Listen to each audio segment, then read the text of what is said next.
Lesson 2. Brief details of DMRC project and how DMRC projects are different from others in environmental implementation.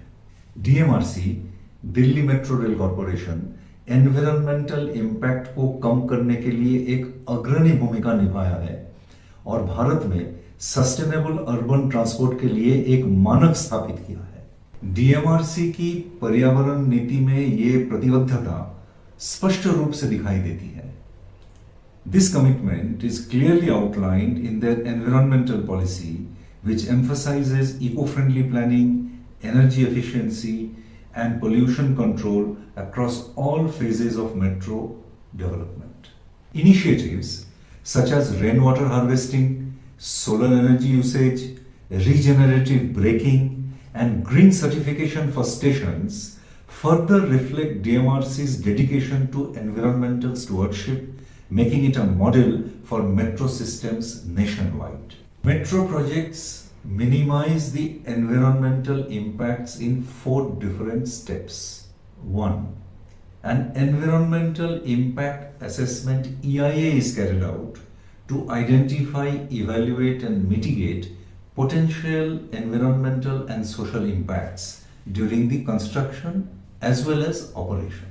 The EIA identifies the environmental impact in 4 phases of its life cycle.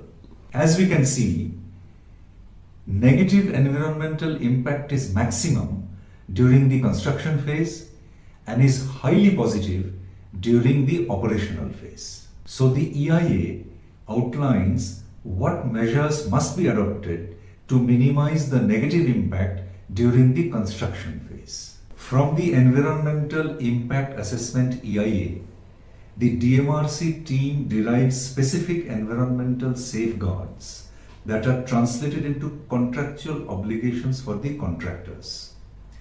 These are outlined in Part 4, Clause number 52 of the Conditions of Contract of Environmental Management. This clause includes 16 key elements that comprehensively define the measures to be adopted for mitigating environmental impacts during the project's execution. By integrating these measures into the contract, DMRC ensures that environmental responsibility is just not a guideline, but a legally binding requirement for all contractors, reinforcing its commitment to sustainable infrastructural development.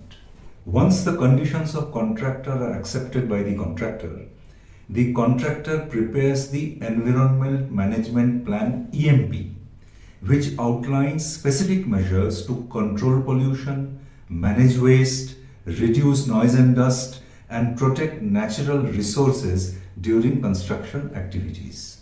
The EMP also includes monitoring protocols, responsibilities, timelines, and contingency plans to ensure compliance with environmental regulations. By following the EMP, contractors can carry out construction in a sustainable and responsible manner, reducing harm to the environment and surrounding communities while avoiding legal and regulatory issues. This plan is then submitted to DMRC or in other contracts to PMC, who reviews and approves the EMP and other site-specific plan, conducts regular site inspections and audits to monitor compliance, tracks environmental performance through monitoring reports, monthly reports, and third-party assessments, ensures timely corrective actions, facilitates training and awareness programs for workers and site staff to ensure environmentally responsible behavior, and reports to stakeholders and regulatory bodies, maintaining transparency and accountability throughout the project life cycle.